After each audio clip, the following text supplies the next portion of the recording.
Hello guys and welcome back to another Etheria restart video. If you've started farming the new NicoNana Grim Pursuit on Abyss difficulty, you've probably realized pretty quickly that this boss can be a lot more annoying than expected.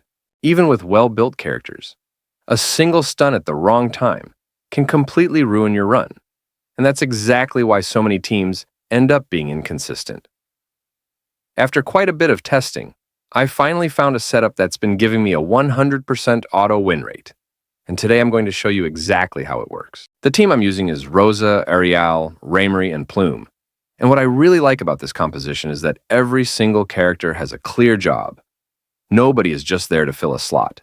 And together they create an extremely smooth and reliable farming team. Before we look at each character individually, let's talk about what actually makes this dungeon difficult. The biggest threat isn't the boss's damage, it's the random stuns. Once your damage dealers or your support start missing turns because of bad stun RNG, the entire run can quickly fall apart. That's why consistency is much more important here than simply trying to bring as much damage as possible. If your team can survive those control effects while maintaining a steady rotation, the dungeon becomes much easier to farm automatically. Let's start with the star of the team, Rosa. She's my main damage dealer, and honestly, she completely carries these runs. Her follow-up attacks deal an incredible amount of damage by themselves. But what really makes Rosa shine is the synergy she has with Raymery. Every follow-up attack helps build Raymery's stacks, allowing her to access her strongest ability much more frequently. That interaction is what makes this team feel so smooth. Instead of relying on long cooldowns, Rosa is constantly helping Raymery get back to her biggest damage skill.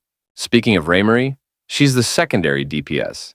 But she honestly feels much stronger than that because of how well she works alongside Rosa. Since Rosa is constantly helping build her stacks, Raymery gets to use her S3 far more often than she normally would. Not only does that add another huge source of damage, but her S3 also pushes back the enemy's turn meter. That extra turn meter control makes a noticeable difference over longer fights because the boss simply gets fewer opportunities to attack your team. The more often Raymery cycles into her S3, the safer and faster these runs become.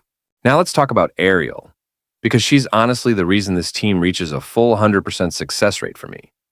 Of course, she provides excellent healing and keeps the team healthy throughout the run, but that's not the biggest reason she's here. The real MVP is her immunity. Since the boss relies so heavily on random stuns, preventing those debuffs from landing in the first place is far more valuable than trying to recover afterward. Could you replace her? Absolutely. Lily is a perfectly viable option and can clear the dungeon as well. But for my own testing, Ariel has been significantly more consistent. That extra immunity makes a huge difference when you're running hundreds of auto battles, and it's the biggest reason my success rate has stayed at 100%. The final member of the team is Plume. Her job is pretty straightforward, but it's incredibly important. She provides valuable debuffs throughout the fight, especially Defense Break. Once Defense Break lands, both Rosa and Raymery can take full advantage of their damage, allowing the boss to go down much faster. One thing I also recommend is making sure your builds are properly tuned. This team doesn't rely on one crazy interaction or perfect RNG. It works because every character supports the next one. Rosa fuels Raymery. Raymery controls the boss while adding more burst damage. Plume increases everyone's damage through Defense Break, and Ariel keeps the entire team alive while protecting them from the dungeon's biggest mechanic. Once everything starts working together, the runs become incredibly stable. After a lot of testing, this has easily been my favorite team for farming NicoNana on Abyss difficulty. It's fully automatic, extremely consistent, and doesn't require any manual input once the battle starts. If your goal is simply to hit auto and farm while doing something else, I honestly couldn't ask for a smoother setup.